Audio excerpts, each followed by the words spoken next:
Hello, everyone, and welcome to Rule of Thirds. This is a podcast where I interview creators from all disciplines and dive deeper into their stories. Today is none other than our extraordinary Heleena Theodore, who is also known as Heleena Tattoos. She's an extremely kind, extremely humble tattoo artist. For those of you who do not know her work, she has a really successful tattoo studio in Leicester, which she currently is taking a break from, but hence the sad face, I believe. Um, but she's also done quite a lot in the background in terms of art and design overall. She's worked with Massive Cinema to help release Riz Ahmed's Mughal Mowgli that came out several years ago. She's been interviewed by the BBC about her tattooing work and her illustration and her journey so far. This was several years ago, I believe. She's also done a solo exhibition very recently in London. For those of you who got to check that out, they were very, very lucky. She also does a lot of outspoken pieces for just diversity within the tattoo industry. She's very outspoken about it, which is great to hear. And she's also releases a bunch of wallpaper, illustration, commission pieces. She's doing a lot. She's a busy lady, everyone. But if you have, and she's recently released a book, so if you haven't got yourself a copy, please do because it's incredible to see. So it's just a short collection of some of the digital work over the last couple of years. So yeah, it's really, really, really incredible. So yeah, how are you doing,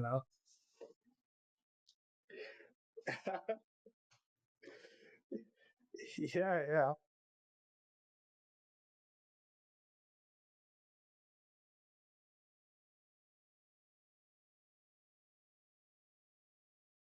It's good to hear. I'm glad you enjoyed that. It's always interesting to me, like, because I've done this a few times now where I introduce people and they always forget how much they've done and achieved over the years, and just like, yeah, why do you think I want to talk to you? Like, you've done so many things. Talk to me because you think I'm cool. I mean, yeah, obviously, that's part of it. But yeah, No, that's really nice though. It's nice to like hear it listed out as well because I'm like, oh yeah, I forgot that I do that. And like I forget that the things that I do aren't like normal as well. yeah, yeah, for sure. Definitely. But how are things going for you? So, as we said, you're currently on a break. How long has this break been um, going on? What are you doing currently? so I started my break officially on like the 2nd of May, I think. So today is the 1st of May. So it'll be a year tomorrow. Yeah. Wow. Um, and I'm so excited to get back into tattooing. Obviously, I've like my break has been incredible, but I feel like I did so much on my break that I'm like, oh, I need a break from my break now.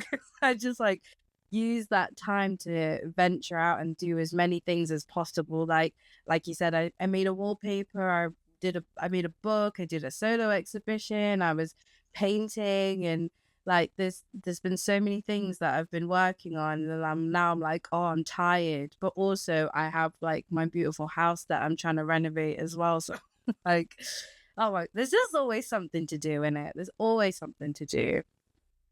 Yeah, of course. With the house renovations, have you just started them, or they've been ongoing for a while? Yeah, well, when we first moved in, we kind of gutted it and then made it livable.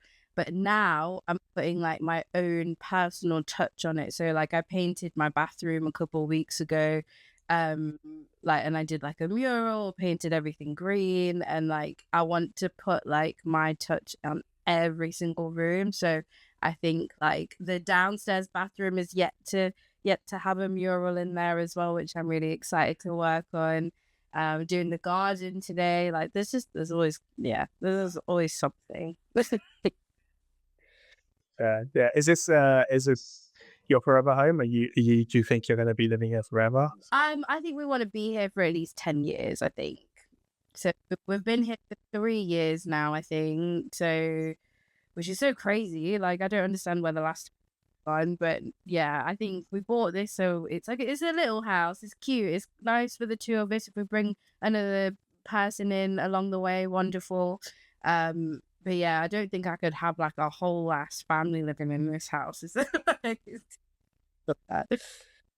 yeah. Yeah, I get you.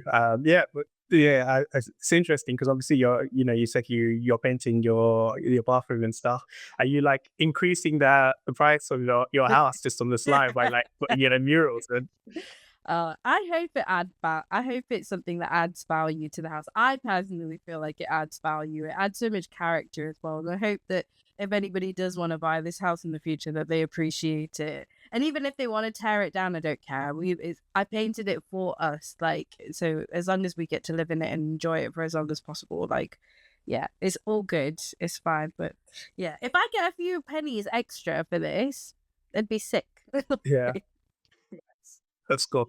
It reminds me a lot of my mum. When I Oh, was young, she used to paint in our bedroom, in my mum and my sister's bedroom. She painted like various like Disney murals all over the stop place, it! and No, it was really she really like lovely. They were there didn't. for like yeah. I'll try and find them Yeah, if I do you got have pictures, but they were there for photos? I like want to see.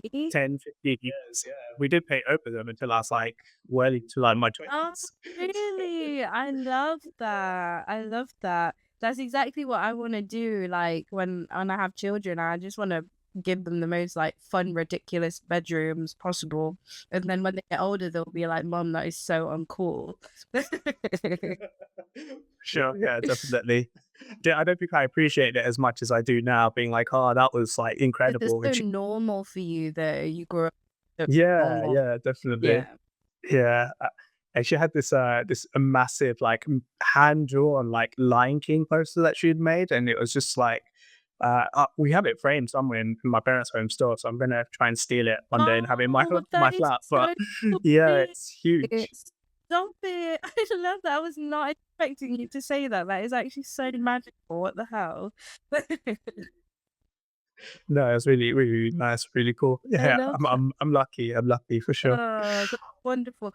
I was the one that was doing all those things. So when my parents were like renovating or redecorating, when they got the plaster done in their living room, my parents let me go ham and I did like all these Disney Really. all over the wall and then they wallpapered over it. Eventually they had to take the Oh, wallpaper off and like paint over it. And they were like, I'm really sorry, we're gonna have to get rid of these altogether. And I was like, it's fine. I just wanted to doodle. Like I'm not like overly attached. But even in my bedrooms growing up, I would always paint murals. I used to take photo. If you followed me for long enough, you would have seen like this like big peacock wall that I used to take all my photos in front of, and people used to ask me where it was. Like, it's my bedroom, babes.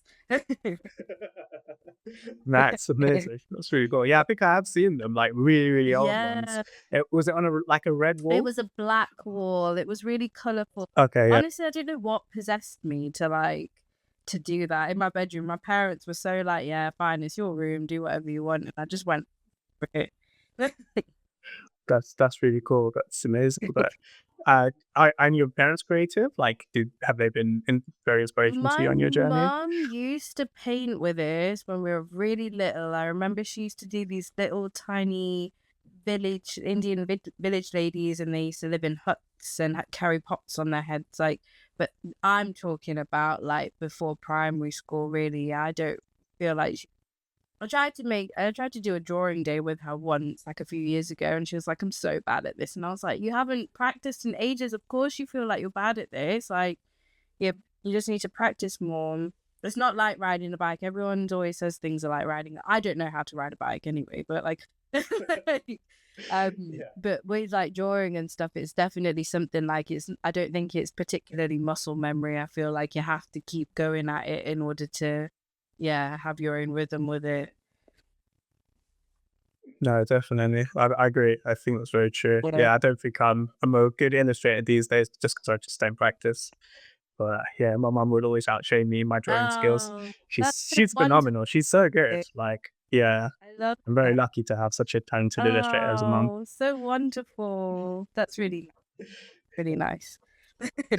Yeah, definitely. Do you have any siblings? Are they I creative? have an older sister and she's really creative. She has her own little crochet knitting company Nice. that she does on the side, and she does like these really gorgeous I don't have a cushion with me, but yeah, I've got like her cushions in my living room, a tote bag, like she puts like mangoes and chilies on it, so it's well with Oh, brilliant. but we're both creatives. I feel like we were like the black sheep in the family because all of our cousins would do like maths and had all these like science accountancy and law degrees and this, that, and the other. And me and Millie were like, oh, we'll do art and fashion.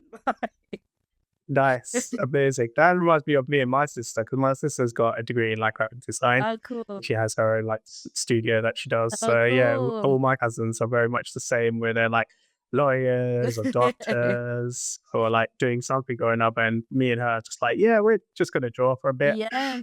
No, I think every family needs that, like those two random siblings that are like, you know, just a little bit of the outsiders. But that means that you followed what you actually enjoyed and you didn't just like listen to your parents and do whatever they said. Like, I think, like, I know that my cousins and they were all like pushed to like have like proper degrees and this proper degrees, but you know what I mean? Um, Yeah, an art degree is for sure. apparently not a proper degree. Of course not. Doesn't count. So you do it yourself. Yeah, That's how it works, really. yeah. Um, cool. Yeah, so I wanted to ask you, just for the sake of our guests, our listeners who probably don't know your work, don't know much about you, what inspired you originally to go down the tattooing route? Oh. Like, where did that inspiration for you come from? I got into tattooing because I didn't know what I wanted to do with my life at 18. As anybody, like nobody should know what they want to do with their life at 18, to be fair. And I just felt really lost. I didn't want to go to uni either. And I think Tattoo Fixes had just started on telly, and I was like, you know what, maybe I could do this. And then I started to like, I went down a rabbit hole where I was like, is there any Indian tattoo artists? And I found one. It was Syra Hunjan, and I don't think she tattoos anymore. But she's an incredible artist, and she was the only South Asian tattoo artist that I found at the time. Um, and I was just like, you know what? Forget it. I'm gonna try and do this. And it was more that I wanted Indian style tattoos on me, but I couldn't find anybody that was gonna do it and do it in not an appropriative way. I wanted somebody that was brown, that understood the motifs and everything that I wanted, and somewhere that I would feel comfortable as well. Because I started like, this is 10 years ago now. So every tattoo studio that you'd walk in was probably like white owned, white male. Every shop that I went into to ask for an apprenticeship, it was only ever white people working in the shops. So yeah, that was it really. I just wanted to tattoo because I thought I would be good at it. And then I think it got very like, it became a political thing afterwards, like, oh, breaking taboos with tattoos and this, that, and the other, like when the BBC Yes. up.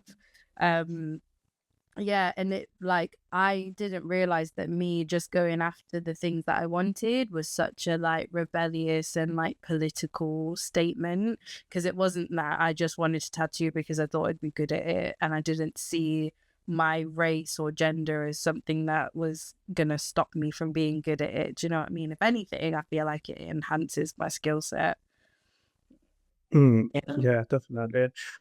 I was when I was reading up about you, I read a story that you went to go visit your grandmother, and I think it was her hands. She had some tattoos, Ah, and that's well, what inspired you stop it, to go down you that route. fully.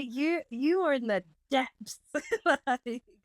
Like, what my grandma used, my ba, she used to live in a home, and there was other Gujarati women that lived in that same home, and they were covered in Dajva, like all over. Dajva is the name of like that traditional like dot patterny tattoos that you see on that generation.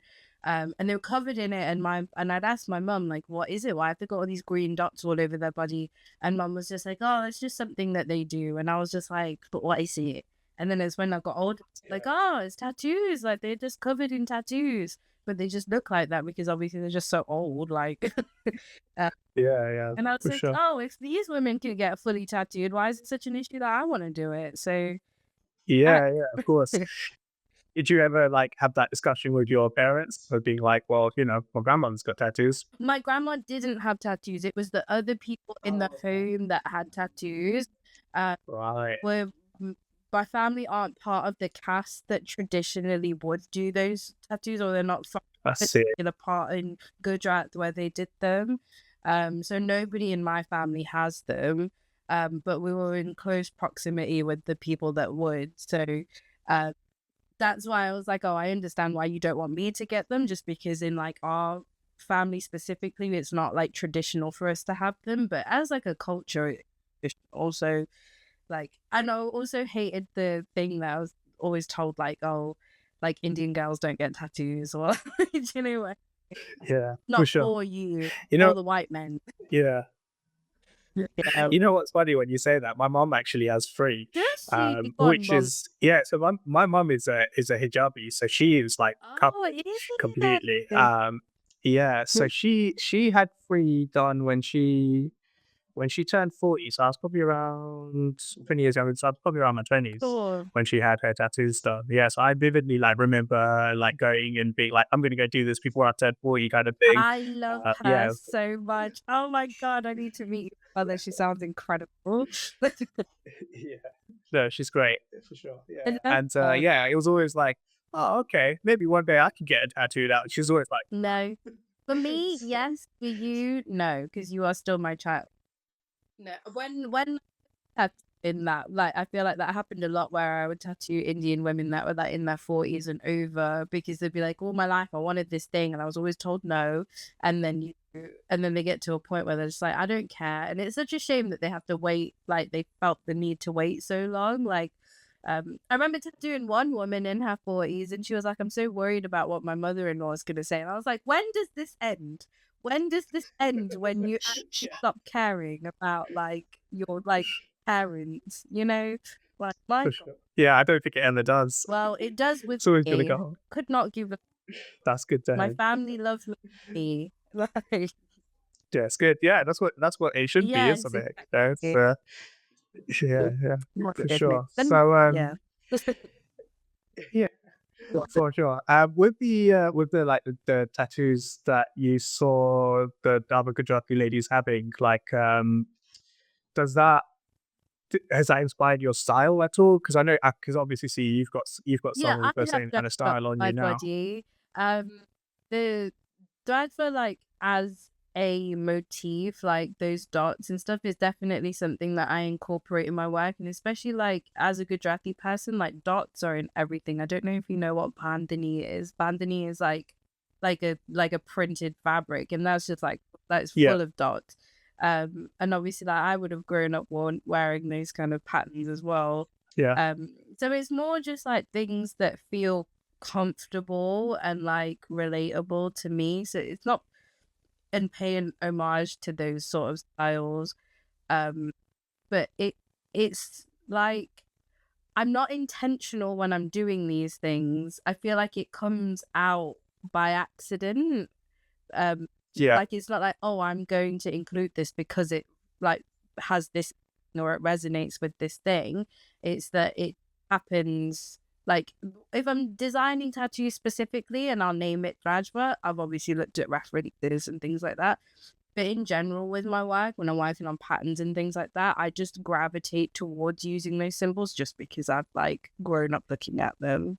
Yeah.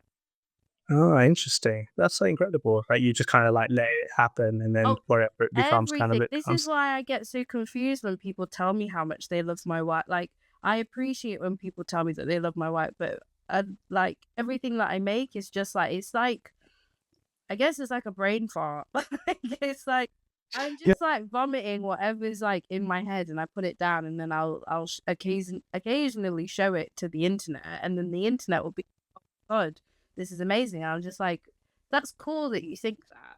Like that's just yeah. what's happening in my For sure. But I mean, it takes a huge amount of skill and a huge amount of talent to just be able to be like, I've got this punky idea in my head and then just put it down and be like, oh, this is Oh, no, fantastic. but I don't think that. Like, I don't think that I make are always fantastic. I am an incredibly critical person. Well, I used to be an incredibly critical person. It's only a skill that I've learned while being on my break to not be critical and accept that everything that I make is exactly how it's supposed to.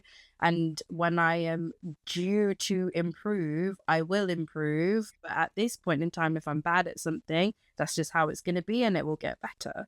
I have faith that what everything that I do is always working in my favor. And I think I've consistently proved to myself throughout my career that I can be bad at things and progress. Like my husband says, my favorite thing that he says is like, "You're not going backwards. Like, remember, you are not going backwards." And I was like, I didn't even think about going backwards as an option, but of course it happens. Like, it's Yeah, either yeah. standstill or forward. Like, it's never backwards.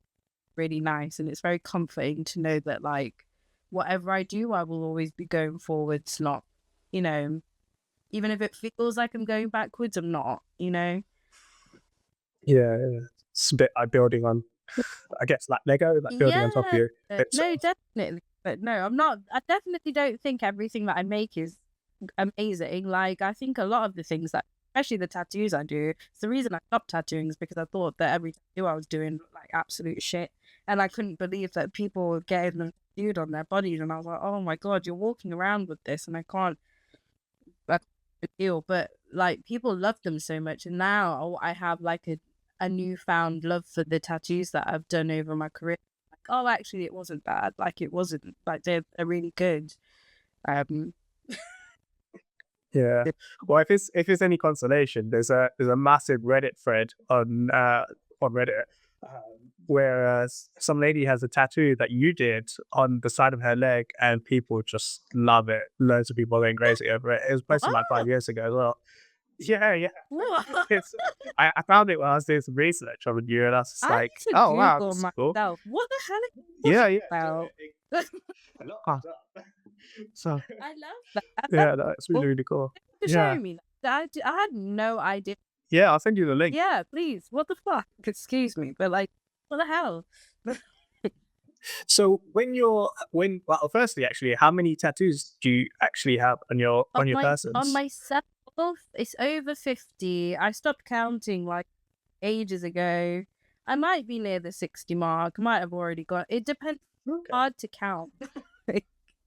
Yeah, I used for sure. to think about like when I first started getting tattooed, I used to be like, oh my God, I can't wait to be at the point where I've lost count because that means Yeah. I look the way that I want to look. But when people ask me now, like how many I've got, I'm just like, I just don't have an answer for you. Right. Yeah. Fair enough. No, it's cool. It's good. Yeah. So who tattoos you? Like, obviously, as an artist, you must be very critical of like who you're allowed to tattoo yourself. How do you find these people? And going back to like the cultural Yeah. Uh, representation, are they South Asian tattoo artists themselves? yeah. So I I've not been tattooed by the most wonderful people, but I have also been tattooed by some really wonderful people as well. It's kind of 50-50, I guess. Like whenever you go get tattooed by anyone, it's the same process as like if anybody else got tattooed. Like if you like their work on Instagram, then you'll be like, cool, I like this piece. A lot of the pieces that I have are Flash as well. So I'll just be like, oh, I like this design. The artist seems like they're not racist, hopefully. And then you go in and take your chances and hopefully have a good session with them. I'm at a place now. Well, I haven't gotten tattooed in so long, and the recent tattoos that I have gotten are from artists that are my friends. So like we already have a relationship, which is nice. But Yeah. yeah, in general, like it's the same as everybody else's. Like you find someone on Instagram, you're like maybe they'll be good at this, and then you go from there, and you build relationships as well. I think I've like built Yeah. relationships with a lot of artists by getting tattooed by them. Yeah. No, that's cool. Amazing. Yeah. In terms of like obviously having tattoos, we've spoken about it being a little bit of a taboo, and Mm. what family think. It's interesting because obviously this is now what you're known for. This is something very big. How did you get to the point where it became the norm for you, but you got over what your family and other peers were thinking? Interesting. So, like, it is very hot today. It is very, very hot Yeah. today. I went to the gym. I had my shorts on and a top, and I was walking around, and I forget that I don't look normal to people. Like, I forget that the way that my body looks is like a a reason for people to stare or look at me strange. And I went to the shop after I went to the gym, and people were looking at me, and I was just like, oh my God, I've like it has been so cold for so long that I've completely forgotten. Yeah. When my skin is out, people like to stare and like they have opinions. um, um, Right. I feel like I don't see my relatives enough to like get their judgment.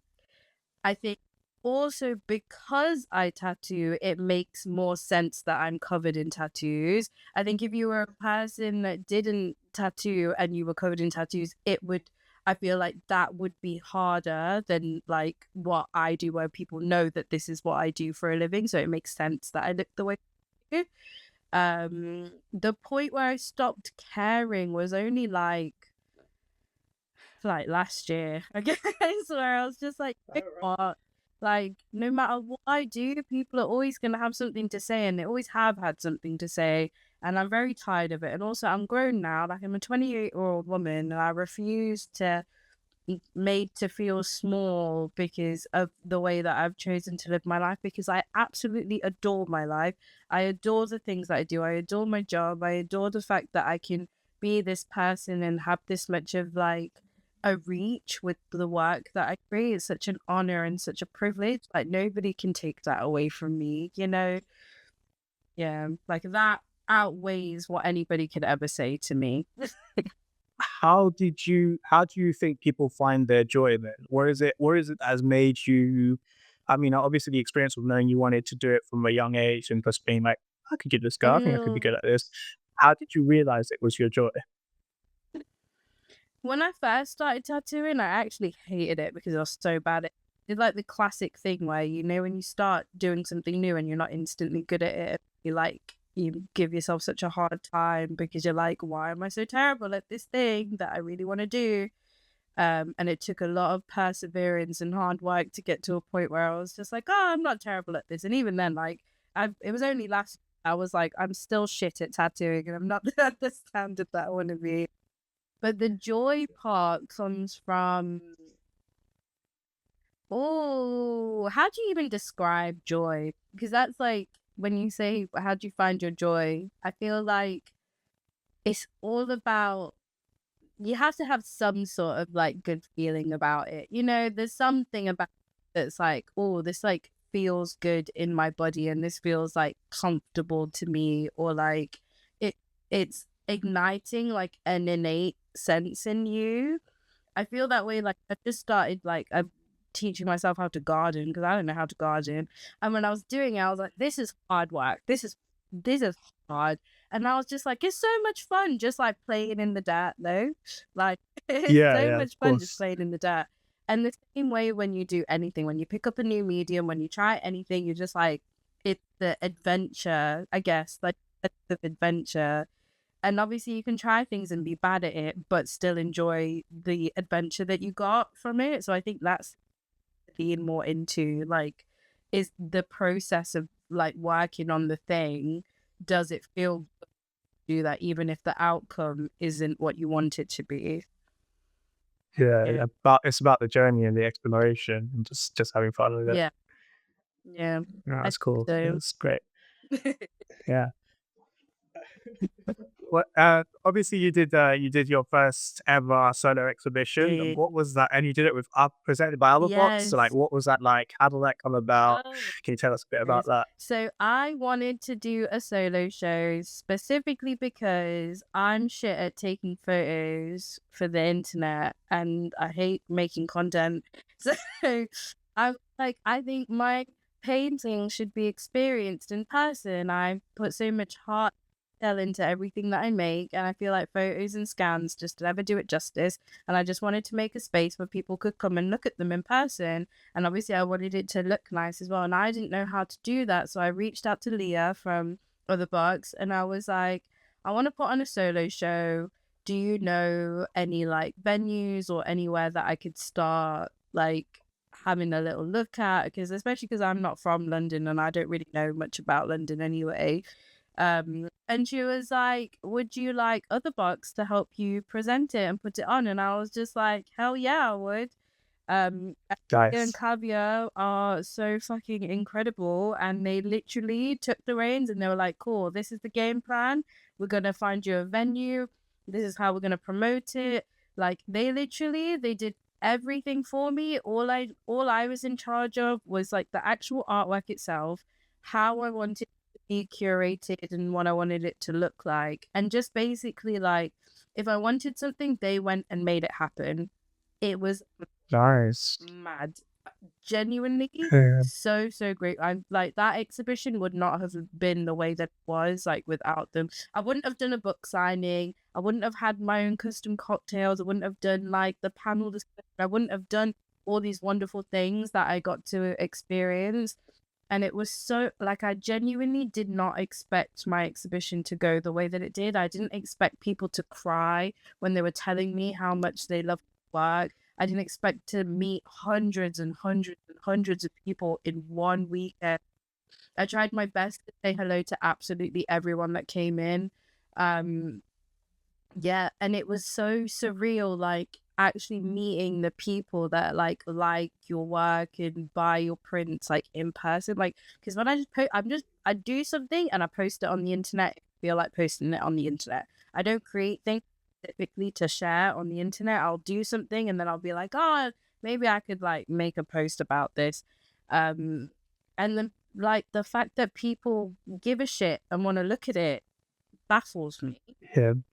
Like, I Sure. didn't know what to do with that.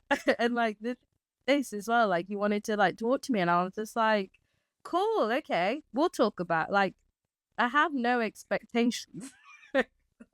Yeah, yeah, for sure. No, it's good. It's nice sometimes when you don't have any real expectations and you're just kind of going along with it. But Yeah. yeah, I mean, Yeah. you must have a sense of like understanding that you're in a unique position and that Yeah. you're doing something really big. Because I think just Only from at a the seeing the exhibition I images. got that. Oh, really? Not even like when you were tattooing and you were just always booked up. No.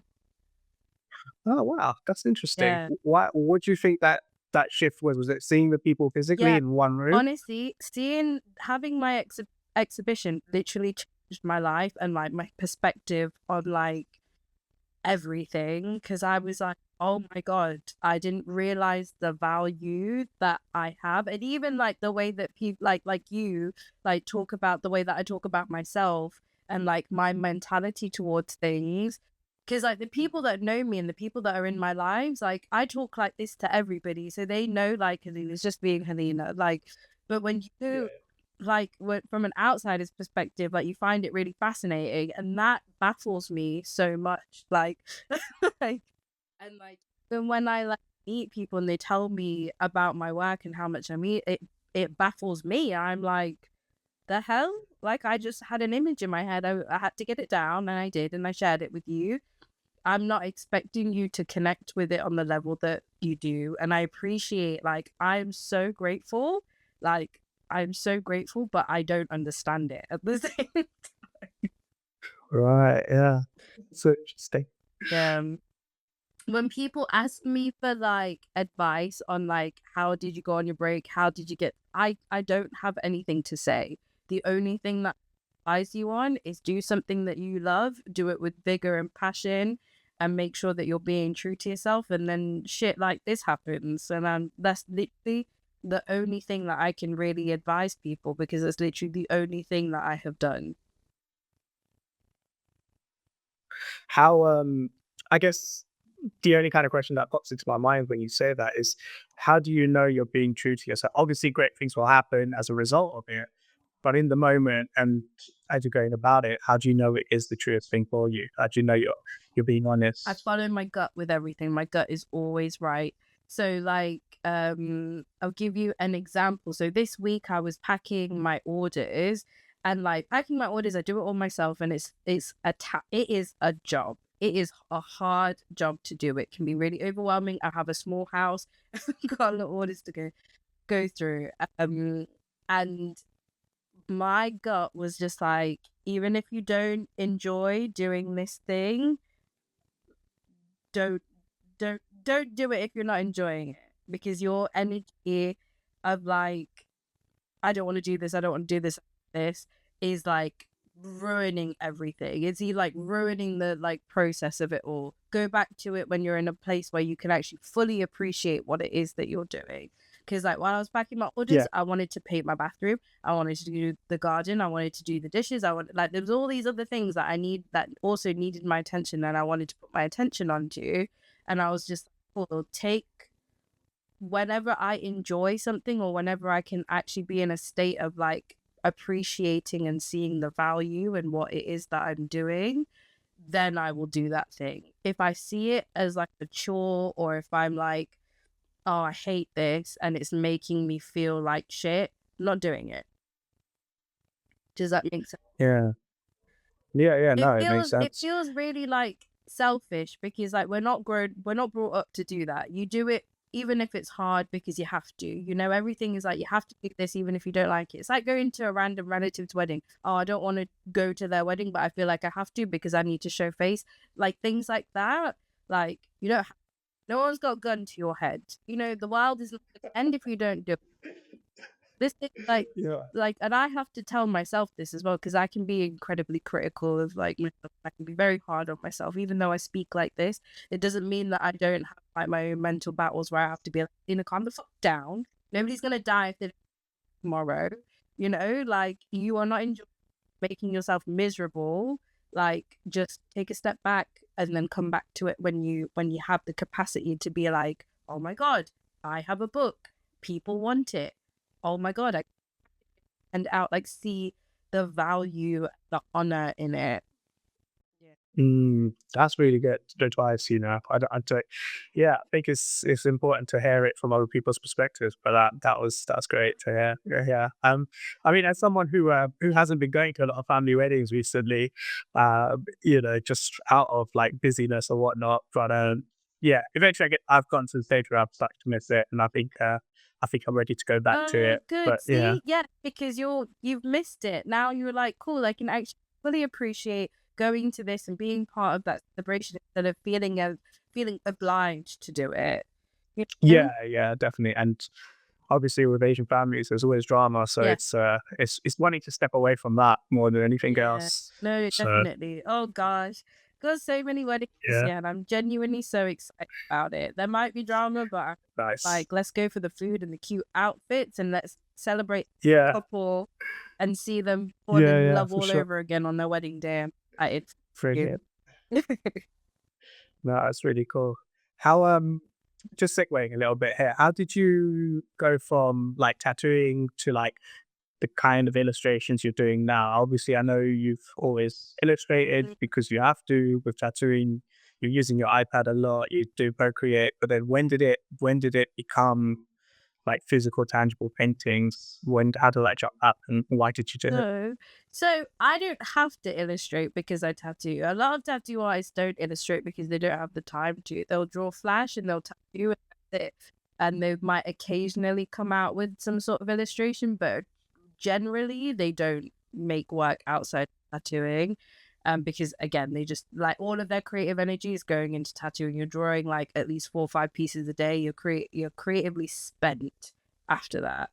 Um, so I love Mughal miniatures so much. I think they're the most incredible pieces of work, and like being able to see them in real life as well because the V&A has their great Mughals exhibit, and like just like actually being able to like physically recreate what they did because that's what I was doing on my iPad. I was trying to recreate their textures and techniques but on a digital scale. And I did it on my iPad because I was too scared to try it on paper in case it went wrong. And I was like, oh, there's no back button on paper. So if it looks shit on my iPad, at least I can like edit and fix it. But if you do it badly on paper, I'm like, it's like it's a you. Um and while I was tattooing, I was like, I really want to be able to paint. I want to be able to paint. I used to paint when I was at college. I used to paint realism, actually, used to do realistic portraits. Um, Oh, I wow. know, it's so random. Don't ask me to do a realistic portrait now. Not no. Uh, I think you got to share some of this oh, work. really? Yeah. giant painting in my parents' house of my mum and dad asleep in bed. That the premise of the what was it? I think the theme was like relationships, and something that we always did as a family was on Saturday mornings we would all climb into one bed, your mum and dad's bed, and we would just like chat. Like that's what we would do on Saturday mornings and Sunday mornings. And I took a photo of them like in that position, and I was like, cool, I'm gonna paint this. And everyone else thought it was really strange, and I was like, this is so normal to me because this is part of my life. Like like mum and dad being in bed and me and my sister chatting that it's stuff. That's literally like what I've grown up with. Um, so I have That's very healthy. this big painting, like A1 painting of them, Yeah. and everyone's like, that is so strange. And I was like, but it's smart though, because this is what I've grown up with. But when I was tattooing, again, because you don't have time and your creative energy is spent on creating tattoos, I didn't want to pick up a paintbrush because I didn't have the time or the energy to like be like, cool, I'm going to sit down and teach myself how to paint until I fell at the gym and I I landed on my right arm and I completely like crushed my arm, and I was out of work for Oh, like 2 months, I think it was. So I couldn't tattoo, but I could paint because I was able to like still use my wrist. It was like my elbow upwards. Um, yeah, and I was like, cool, I can just sit here and do little paintings, and I need to keep my like wrist going as well.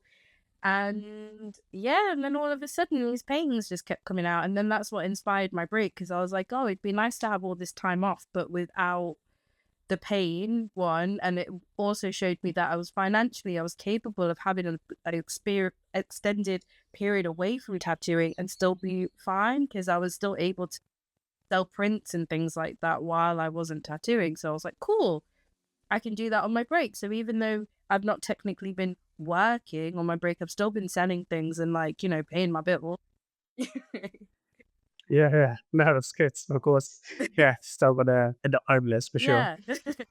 Uh, that'd be rough. I know. And Um, starving art reason though, I understand. yeah, definitely. Well, it's good you're able to break that stereotype Again, as well. this is the thing that baffles me. Like I can't advise anybody on how to get to this point because I'm making things for me and it resonates with other people that buy it. Like I don't know how to have control over. I don't have control over that. I can't advise Yeah, anybody on what to do to get that. Apart from be yourself and create work that obviously matters to you. Yeah. yeah, for sure. No, definitely.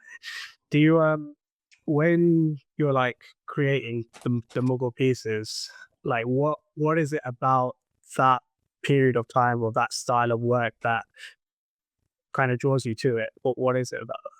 About like the naughty things specific. Are you talking about the naughty thing? No. Just generally the overall style of like the Mughal stuff. Why do you like it so much? What is it about it that that So draws you to it? interesting.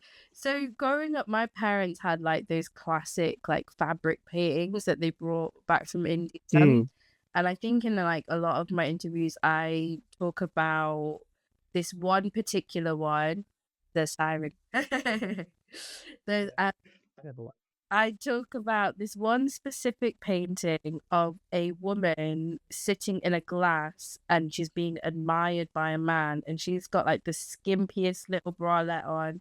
Her boobies are like filling out of it. And I looked at that painting every day growing up. Like I love that painting so much. And I think that's probably where my love for Indian art as a whole has come from. And also, I don't feel like I'm like a good Indian. Like, I feel like I'm very out of touch with my Indian culture in a lot of ways. But the way that I connect to it and the way that I feel like it's a big part of me is through my work. Um, Also, why wouldn't I? Indian art is so like South Asian art, like the art that comes out of South Asia, so nuanced and beautiful, and it's centuries old, and it will never go out of style. It is so timeless and classic and incredible. Like, I love that. Everything that I make, I want it to be timeless. I want it to live forever. Like, I don't want it to follow. like that. Like I want everything to age like wine. Nice. That's a great answer. That's really cool. It's yeah, you're right. Like Mughal art is incredible, and I can't remember where I was, but I was like reading a breakdown of like Western like classical art versus like I guess Eastern classical art, and they're looking at the difference between a depiction of like the earth and the heavens from both styles, and it was very much talking about how the Western art, like everything is just there, you see it, but with the Mughal inspired painting, it's like layered on top, and it goes up Mm, and it keeps going to the heavens. So it physically draws you in mm. to see the whole world view like that, whereas with the Western, you just see the heavens and that's it. So Mm. yeah, I was like, oh, There's okay, just interesting. Yeah, yeah. Art uh, history. absolute artisans in the 16th century because they had like the funding from the empire to like create incredible things, and like they were appreciated for their skill and their craft. Like they flourished so much, and like they made the most intricate and ridiculously gorgeous things just for the sake of like having something that's so beautiful. And then like when capitalism and like the industrial revolution comes in and makes everything mass produced and simple, like you lose the character and the human touch that comes with having things that are handcrafted, made and tangible, you know? Like we need to bring that back. It's such a sustainable way to like go forward as well. Like even if you just look at it for its sustainability, like creating things by hand, using the earth like to make your pots and things like natural pigments for your paint as well. Like it's so much healthier for the planet. And, like bring the artisans back, my God. Like, Yeah, for sure. No, definitely. Yeah. There's a lot to be said about like just the way in which we consume and the way we live our lives today and how detrimental that is for the yeah, environment. And it's important that you do touch on that and you speak about it. yeah, Um like with the diversity issues and stuff, you speak about, would you consider yourself a political person, or would you yeah. just say it's just how you feel? No, I am a political person. I feel like I politics is important, you know, especially when you exist in a brown body and you live in a like in the UK. I think it's important to be political. I feel like I'm political because I'm so like hell bent on my beliefs. Like I feel like everyone should be treated with respect and dignity just because they are a person, you know? I feel like that's such a normal thing. And then the fact that people aren't is so like ridiculous to me. Like your level of intelligence is so low. But when I talk about like my work being politicized, I don't create work for it to be political or to be like whatever it's perceived as. I create work that I want to create and that I want to see. And then that politics is placed on top of my work, if that makes Oh, interesting. yeah. Yeah, yeah. No, for sure. Yeah. Just going back onto like the diversity kind of conversation. Obviously, when you were first becoming a tattoo artist or getting into that world, you spoke quite openly about how there weren't many Mm, people of color, and you spoke about how you tried to continue to create spaces and go to events where people of color tattoo artists were championed, or LBG LBGTQ plus, LGBTQ plus. yeah, people are starting to also like be included in those spaces, and just being there for everyone, and Yeah. like having more people show up in all of these spaces, because you want a world that's more fair, but also you want it to be oversaturated with lots and lots of Mm, people because everyone's different. mm. Like looking at how your journey started and where you are now, do you think that it is changing and it is getting better, or do you think there's still a long way for us to go with that? I think both. I think both. I Yes. feel like it's gotten so much better. Um, an example of that is like I remember like growing up, and if you were like the only brown family out somewhere, you could probably expect people to look at you and be a little bit racist, or you might get a little bit of like a cold shoulder from somebody, or you would be treated differently. Now, if you're the only brown family or the brown person in the room, it feels a little like, well, depending on where you are specifically. I'm in Leicester, so there's brown people everywhere.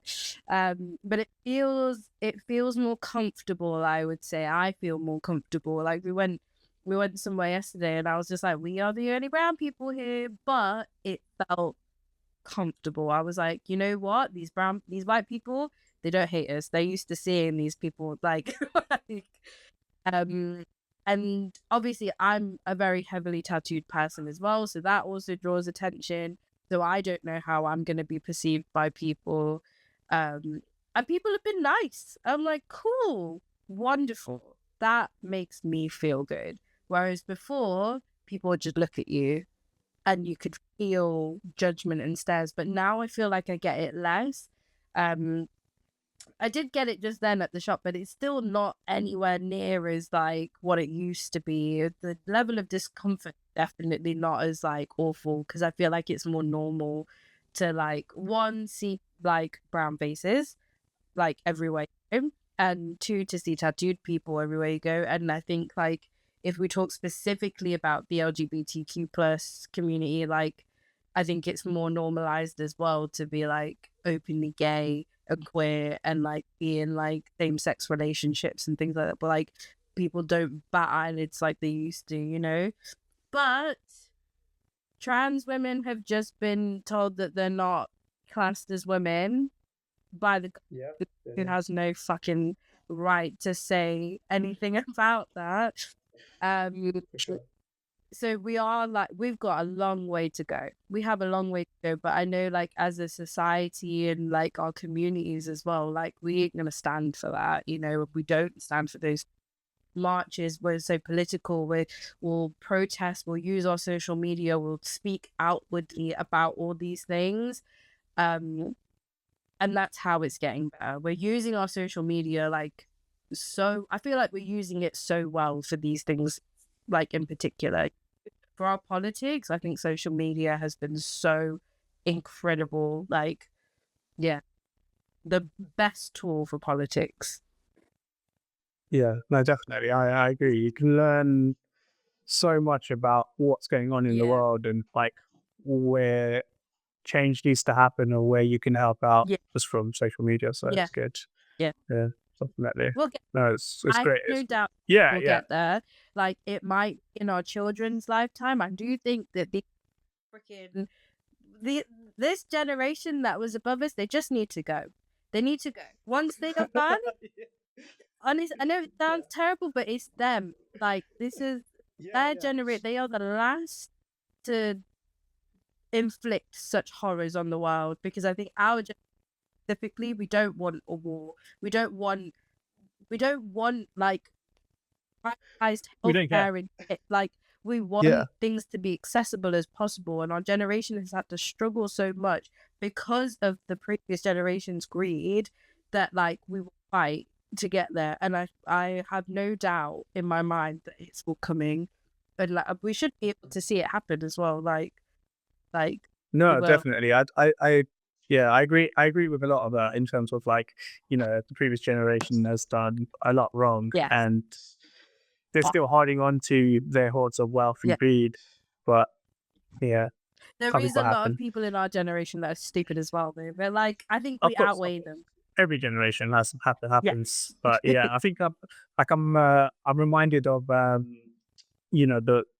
other quote, which is planting trees that we might not sit in the shade of, the kind of like typical revolutionary quote. But yeah, well, as soon as I had my daughter, I kind of was like, you know what, I want her to be the generation that does sit in that shade. Yeah. I want it I think for she will. all of I think her they and her will friends and be. her family. I think they will be. We hope so. Even like this way that people parent now is so conscious, and like the fact that people have children out of choice. Well, not in America where abortion is illegal, but the fact when you legalize abortion, sorry, this has gotten so political, but when you legalize abortion and you give people the choice on whether or not they want to have children, that next generation grows up with parents that actually wanted them, that will care for them, and that will try their absolute hardest to like rear good human beings that will do wonderful things, and that like even simple things like being kind to people, which is like something that the previous generation lacked. Like, Yeah, for sure. Definitely. yeah. Yeah. No, it's cool that it's gone a bit political. I think I love talking about politics, Okay. so it's always nice. Yeah. If you're this last, I think last question before we try and go into rapid fire round because I know we've gone over time a little Oh, bit, but yeah, if your tattoos could move and speak, and this is both about your own tattoos personally on your body and the tattoos you've done, what would they say and do? I can hear the tattoos that I do on people like giggling. Like, I Yeah. think they're all like happy, like frolicky, like they don't have a care in the world. They exist freely and they're just there for a good time. Like they don't know what worrying and stress is. Um, and the tattoos that I have on myself, I'm like, I hope they look at themselves in the mirror when I'm looking at myself in the mirror and looking at themselves thinking, oh, I look great. Nice. That's good. Yeah. Have you ever read Ray Bradbury's The Illustrated Man? No.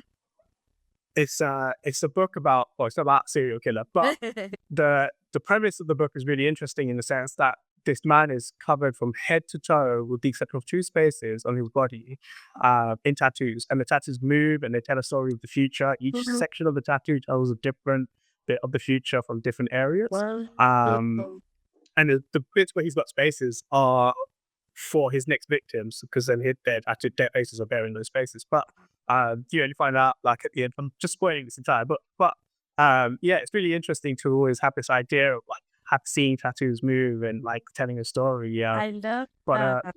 That's yeah, really yeah, it's really cool. cool. Definitely do check it out. It's very like That's so ethereal in funny. terms of the stories that because they're like so unrelated to the person. Yeah. Like they just had nothing to do with him at all, other than those two spaces. And it's an incredible book. But yeah, do check it out. That's But it's so funny because I remember in like when I was doing my GCSEs or sometime in secondary school, I wrote a story about a murderer, and every time that he murdered someone, like a portrait of them would like appear on his body, like as a oh tattoo. wow, So it's so crazy that somebody's actually had like that's an actual book that exists. That's really yeah, cool. I yeah. love that. Yeah, that's really cool. Yeah, but yeah, the reason I think I bring it up is that in previous interviews, you kind of always spoken about how you don't like see yourself, you don't really Yeah. know, and you even said it today, where you're just not aware Yeah. of your body, Yeah. and I think it also reminds me a bit of like the story of Narcissus, where that they're falling in love with their reflection, and their reflection is eventually the thing that kills themselves, and I think you speak about yourself in this way that you're just so unconsciously aware. And I think it is also aware because it's in your social media presence. You don't care about you yourself posting.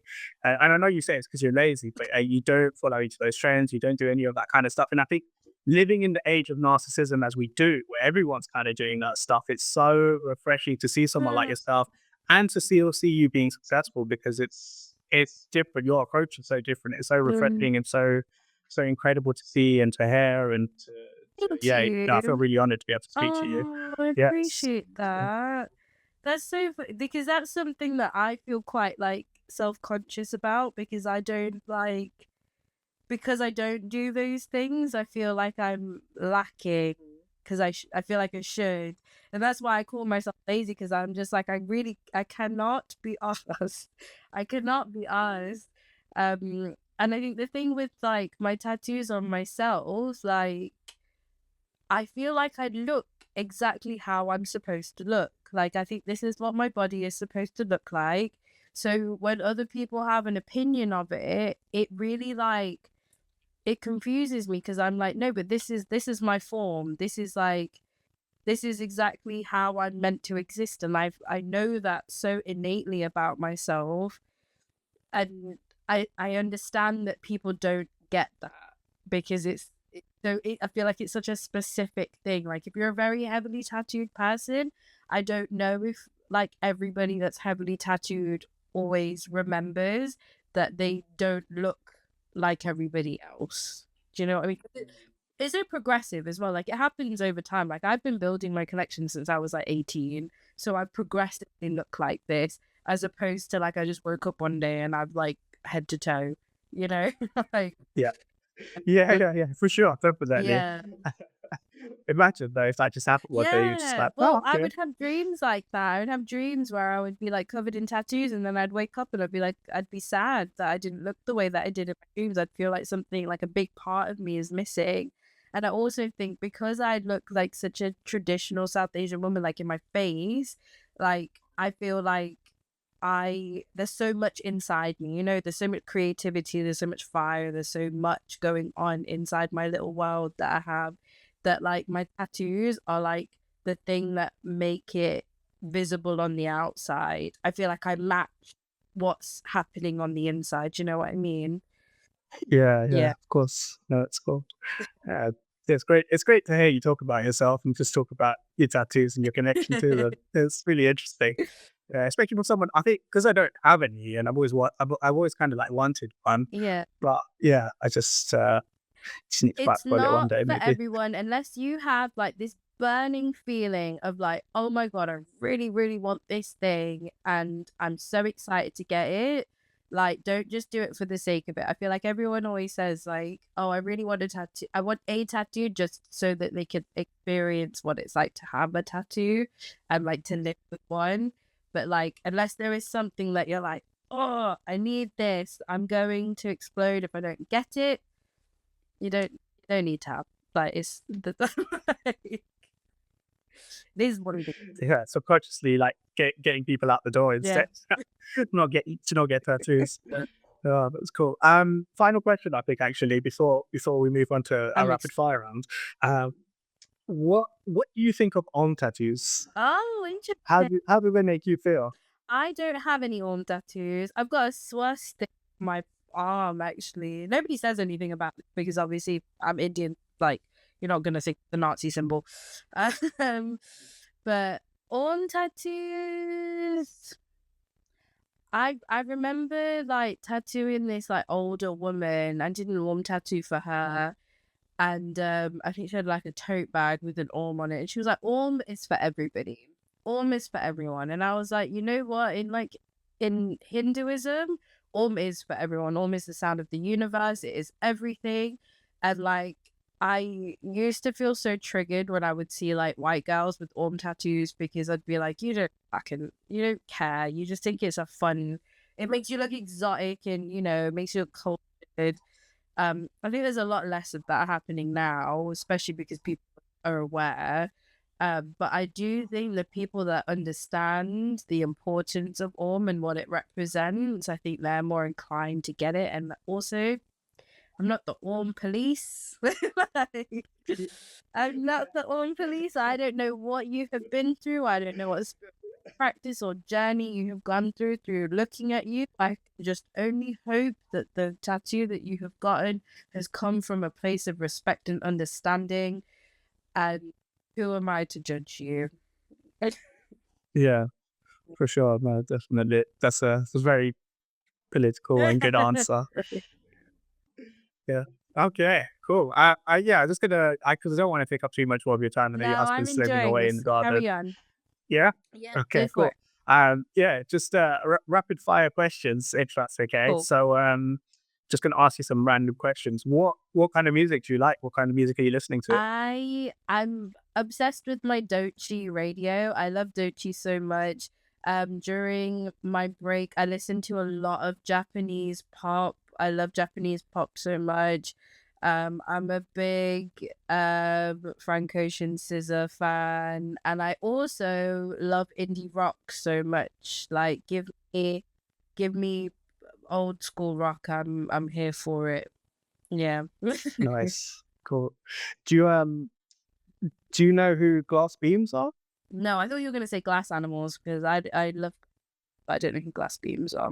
Yeah, Glass Beams, they're like a Australian, they're like a diasporic Australian Ooh, South Asian group, right? And they only do instrumentals, so it's like a funky, jazzy, electric nice. kind of like vibe. And they keep their faces covered, and they're in like this Oh, kind of like they got these gorgeous really, masks. yeah, Yes, yes, yes, yeah, yes, yes, yeah, yes, yeah. yes. I've seen Uh, them. Oh, I yeah, I had thought no that would be idea what right their up your names street. are. Exciting. Yeah, Cool. Thank yeah, you. you Yes, love that. Thank you so much because I've seen images yeah, of them they're and I great. just They're incredible. gorgeous. Oh, cool. Yeah, Thank you. definitely. So, Sick. no, it's all good.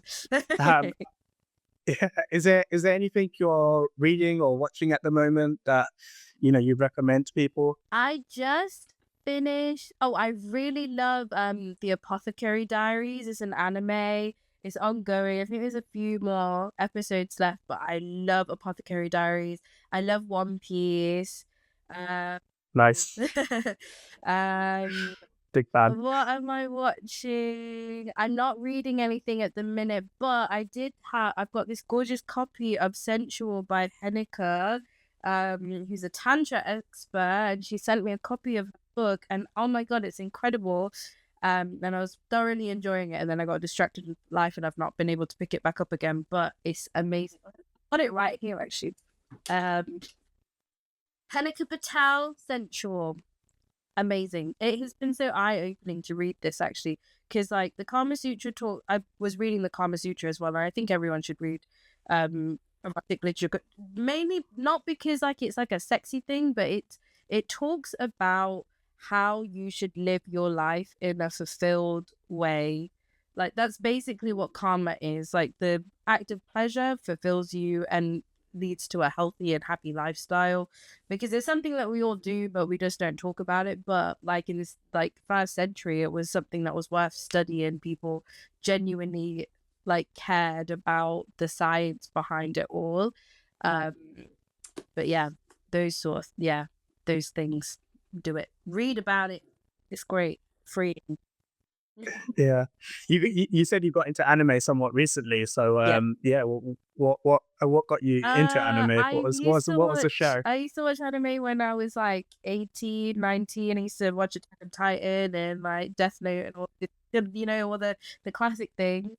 And then we went to Trinidad last summer, and my husband's cousin Sachin, I mentioned him at my exhibition actually. He is the biggest weeb. He knows everything about every manga, anime, webtoon, whatever. Like he knows about all of it.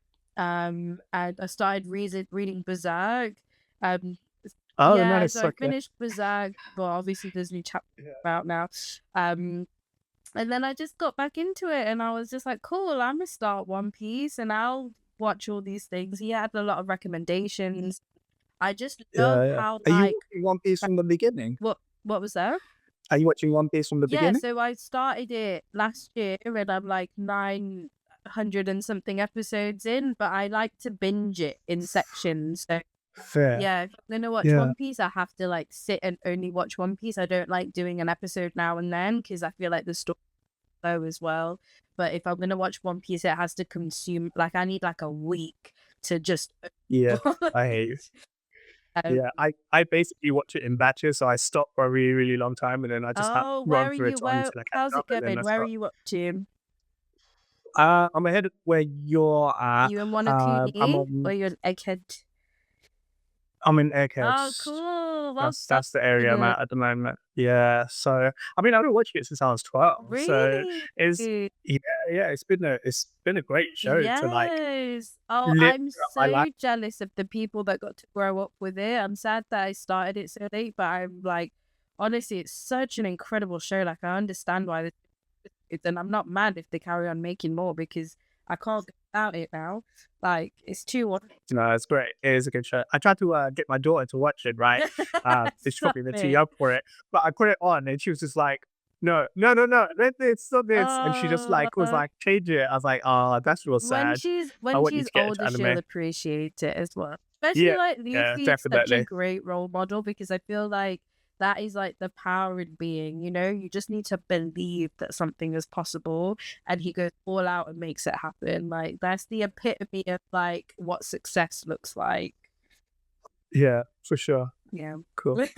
Um, if you were tattooing, what do you think, and illustrating now, what do you think it is you'd be doing if you weren't in the creative industry? Oh, I think I'd be in fashion.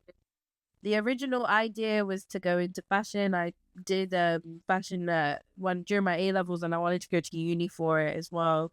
Um, and I didn't want to go to university because I hated being in education, and I used to work until like 5 in the morning because I used to put so much pressure on myself. Um, and it was just not healthy. So I was like, cool, I don't want to go. I don't want to be in education anymore. I want to go straight to work. But if I did, then I would have like carried on making like clothes and stuff. I know how to sew. I would tailor all my clothes. I only saw for 11, so I had to like I had to tailor my own clothes growing up. So It's the same height as my sister. oh, is it cute? Yeah, I love I love how short everyone was at the exhibition as well. When I was meeting like people that look at my work, I was like, oh my god, you're all really little, just like me. It's cute.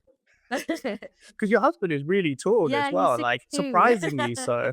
Yeah, I was because I like I've seen pictures of you two together, and I was like, oh, okay, like he's tall, but maybe you're just a little bit on the shorter end, No, so maybe he's he's a just like an tall average man. height. He is He's a tall, tall yeah. man, tall guy with glasses. What his like handle is.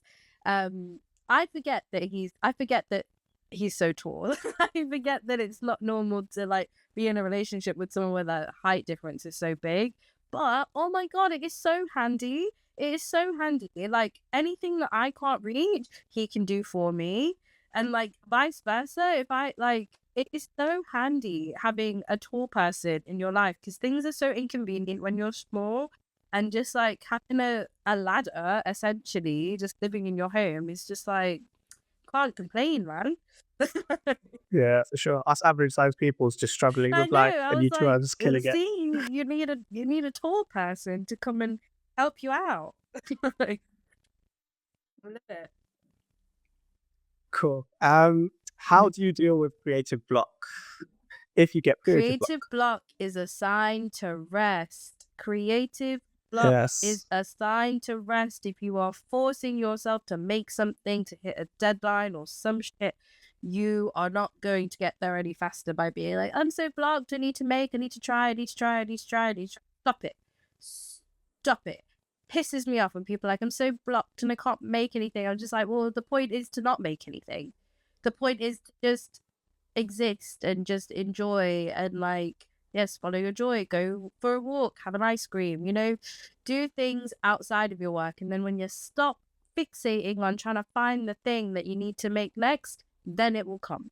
It's annoying that it works that way, but it's exactly how it's meant to work. The block is meant for rest. Yes. That's cool. It's a good answer. What bit of advice do you wish you received when you'd started like this journey of yours?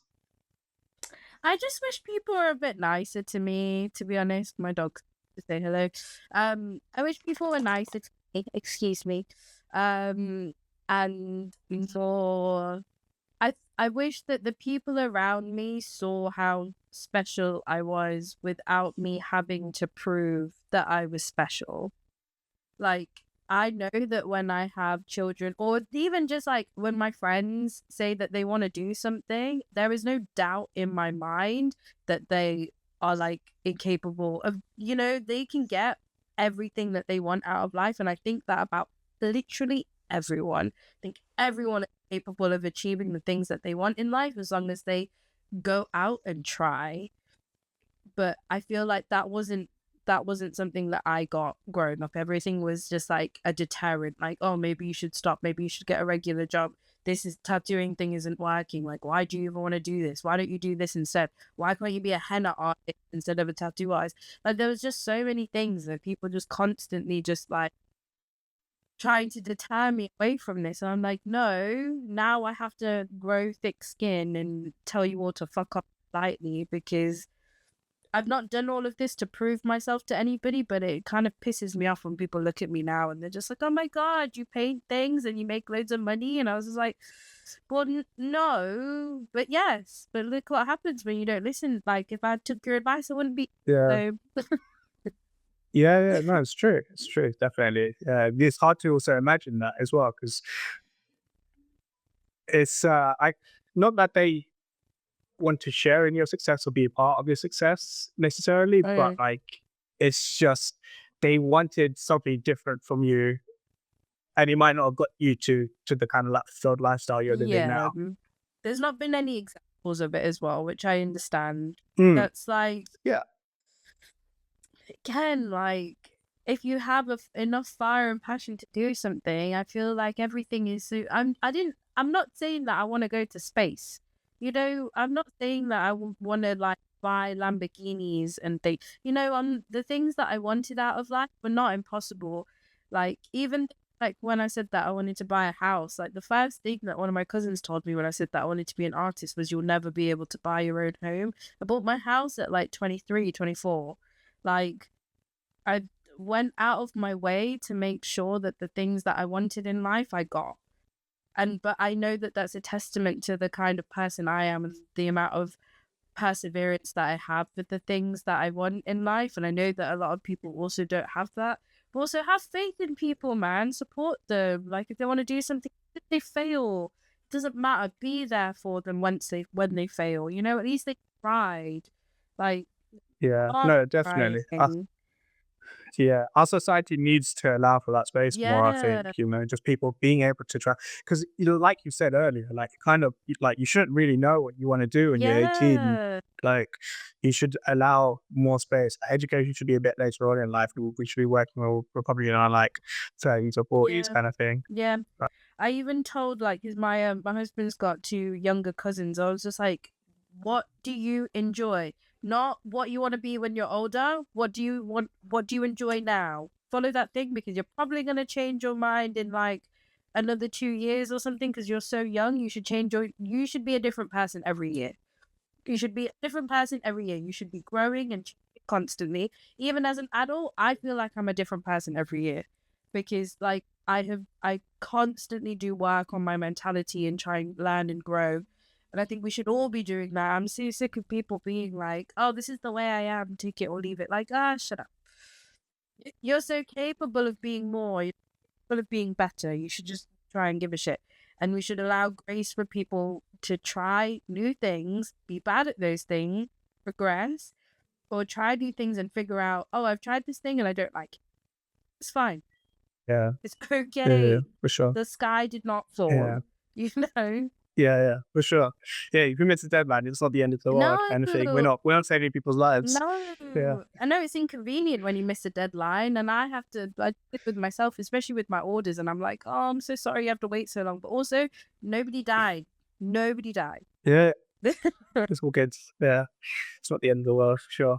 Um, Um, I guess might be a hard question for you to answer, but and obviously not to put any like nuzzer on your future success. But where do you either see your industry, as in like tattooing, in the next 5 to 10 years, or where do you see yourself in the next 5 to 10 years? oh, tattooing in 5 to 10 years. I don't know. I think tattoos will always be around. They will always be around. When I first got into tattooing, there was somebody that told me like, "Oh, this is a stupid thing to get into because like tattoos are gonna go out of fashion sometime soon, and like you're not gonna have any work." Well, oh, shush. Tattoos have existed for centuries, and they will exist for centuries more. It's an innate thing that humans do out of spiritual practice, if not trend led. So it'll always exist, but it will probably look very different. I'm excited to see what it looks like in 10 years. I hope it's wonderful though. Um, with my life in 10 years, I I love how I live my life now, and I want that to continue. I want to be free to create what Yeah. it kicked me out and I've come back now. Great. What was I saying? I can't remember what I was saying. 5 to 10 years about yourself. Oh, You love the way you live your okay. life. Yes. I love how I live my life now. I want to be able to create and build on any medium and just experience my work in every single shape, form, and capacity I can do. I'm hoping in the next 10 years, I feel like comfortable. I feel like after the exhibition, I basically started life again, and I started what the rest of my life is going to look like. Even like in my personal life, like we got a dishwasher at home, and like Yeah. the way that we're decorating our house as well, like it feels more like it's ours and it feels more comfortable. And I'm like, cool, so this is what it's going to look like for the next years. And I'm hoping that I have children, and my dog is shouting at me, but I hope that I have children and that my focus is on building and nurturing gorgeous little human beings that are kind and wonderful people. So That's yeah. incredible. Yeah. Wow. I wish that were you. So, yeah. Thank Yeah. Thank you so you. much for coming on today and talking to us. Thank you for having me. I'm sorry I disappeared for a second. No, no, it's all good. It's all good. No one will know that. We'll fix it, guys. So, Okay. yeah. No, But yeah, thank you. It's been so wonderful. I really enjoyed this. I was so I'm glad. excited for it. Oh, Yeah. If it's any of our fun. guests want to follow you or want to find you online, where could they probably do that? I am Heleena Theodore on everything, Instagram and TikTok. I don't have anything Yes. else though. Cool. It's sweet. Amazing. Thank you so much. And yeah, Thank it's great to you. speak to you. It's been really wonderful. I really appreciate you. No, no, you too. Thank you again. We should be working on, we're probably in our like 30s or 40s Yeah, kind of thing. yeah. But I even told like, cause my husband's got two younger cousins. I was just like, what do you enjoy? Not what you want to be when you're older. What do you want? What do you enjoy now? Follow that thing, because you're probably gonna change your mind in like another 2 years or something. Because you're so young, you should change your. You should be a different person every year. You should be a different person every year. You should be growing and constantly. Even as an adult, I feel like I'm a different person every year, because like I constantly do work on my mentality and try and learn and grow. And I think we should all be doing that. I'm so sick of people being like, oh, this is the way I am, take it or leave it. Like, ah, shut up. You're so capable of being more, you're capable of being better. You should just try and give a shit. And we should allow grace for people to try new things, be bad at those things, progress, or try new things and figure out, oh, I've tried this thing and I don't like it. It's fine. yeah, It's yeah, okay. for sure. The sky did not fall. Yeah. You know? Yeah, for sure. Yeah, if you miss a deadline, it's not the end of the world No, kind of thing. We're not saving people's lives. Yeah. no. I know it's inconvenient when you miss a deadline, and I have to I do it with myself, especially with my orders, and I'm like, oh, I'm so sorry you have to wait so long. But also, nobody died. Nobody died. Yeah, it's all good. Yeah. Yeah, It's not yeah, the end of the world for yeah. sure. Um, Um, I guess might be a hard question for you to answer, but and obviously not to put any like nazar on your future success. But where do yeah. you either see your industry, as in like tattooing, in the next 5 to 10 years, or where do you see yourself in the next 5 to 10 years?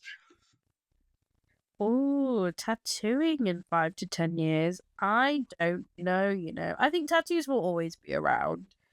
It will always be around. When I first got into tattooing, there was somebody that told me like, "Oh, this is a stupid thing to get into because like tattoos are gonna go out of fashion sometime soon, and like you're not gonna have any work." Well, shush. Tattoos have existed for centuries, and they will exist for centuries more. It's an innate thing that humans do out of spiritual practice, if not trend led. So it'll always exist, but it will probably look very different. I'm excited to see what it looks like in 10 years. I hope it's wonderful though. Um, with my life in 10 years, I I love how I live my life now, and I want that to continue. I want to be free to create whatever. Yeah. It kicked me out and I've come back now. Great. What was I saying? I can't remember what I was saying. 5 to 10 years about yourself. Oh, You love the way you live your okay. life. Yes. I love how I live my life now. I want to be able to create and build on any medium and just experience my work in every single shape, form, and capacity I can do. I'm hoping in the next 10 years, I feel like comfortable. I feel like after the exhibition, I basically started life again, and I started what the rest of my life is going to look like. Even like in my personal life, like we got a dishwasher at home, and like Yeah. the way that we're decorating our house as well, like it feels more like it's ours and it feels more comfortable. And I'm like, cool, so this is what it's going to look like for the next years. And I'm hoping that I have children, and my dog is shouting at me, but I hope that I have children and that my focus is on building and nurturing gorgeous little human beings that are kind and wonderful people. So That's yeah. incredible. Yeah. Wow. I wish that were you. So, yeah. Thank Yeah. Thank you so you. much for coming on today and talking to us. Thank you for having me. I'm sorry I disappeared for a second. No, it's all good. It's all good. No one will know that. We'll fix it in post. So, Okay. yeah. No, But yeah, thank you. It's been so wonderful. I really enjoyed this. I was so I'm glad. excited for it. Yeah. If It's any of our fun. guests want to follow you or want to find you online, where could they probably do that? I am Heleena Theodore on everything, Instagram and TikTok. I don't have anything Yes. else though. Cool. It's sweet. Amazing. Thank you so much. And yeah, Thank it's great to you. speak to you.